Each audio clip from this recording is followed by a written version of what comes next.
Renault qui restyle ses utilitaires et dévoile le futur Kangoo, Toyota qui présente son Ludospace à la sauce PSA et Kia qui annonce les prix de son e-Soul, c'est le menu de ce mercredi 24 avril. Bienvenue à tous.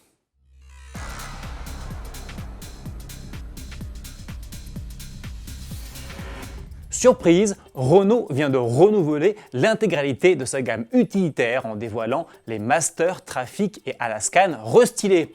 Au menu pour ces trois modèles, une même identité visuelle avec notamment une signature lumineuse en forme de C, de nouveaux moteurs diesel conformes à la dernière norme anti-pollution en vigueur et le plein d'aide à la conduite.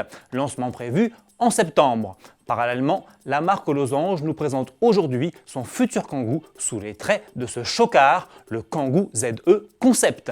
Principale caractéristique de l'engin, des flancs sculptés, des passages de roues marqués, une calandre vitrée totalement transparente, une ceinture lumineuse qui court sur les flancs et l'arrière, ou encore des poignées de porte affleurantes.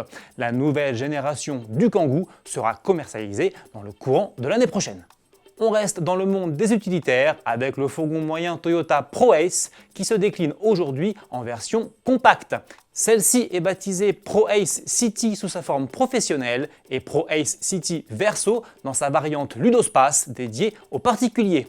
Toujours développé avec le groupe PSA, ce ProAce City Verso est proposé comme ses cousins le Peugeot Rifter, le Citroën Berlingo et l'Opel Combo Life en deux longueurs, une version de 4,40 m et une déclinaison longue de 4,75 m.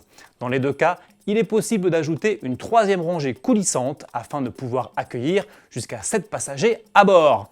Détail pratique, tous les sièges s'escamotent à plat, y compris à l'avant, afin d'optimiser la capacité de chargement. Cette dernière est d'ailleurs annoncée jusqu'à 2693 litres. Sous les capots, les motorisations essence et diesel disponibles offrent des puissances allant de 75 à 130 chevaux avec boîte manuelle à 5 ou 6 vitesses ou transmission automatique à 8 rapports.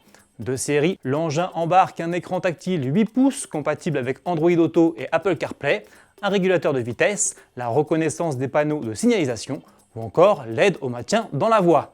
L'arrivée en concession est fixée au début de l'année 2020.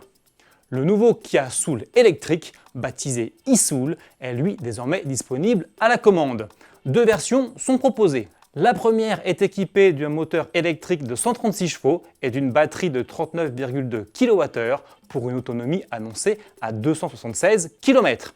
La seconde développe quant à elle 204 chevaux tout en profitant d'une batterie de 64 kWh qui lui garantit une autonomie de 452 km. De série, dans les deux cas, on retrouve des jantes alliage 17 pouces, une climatisation automatique, un régulateur de vitesse adaptatif, une caméra de recul, un écran tactile 7 pouces, ainsi qu'une assistance active au maintien de voie. Comptez à partir de 37 300 € pour la petite version et 41 300 € pour la variante à plus grande autonomie, bonus écologique de 6 000 € non déduit. À demain!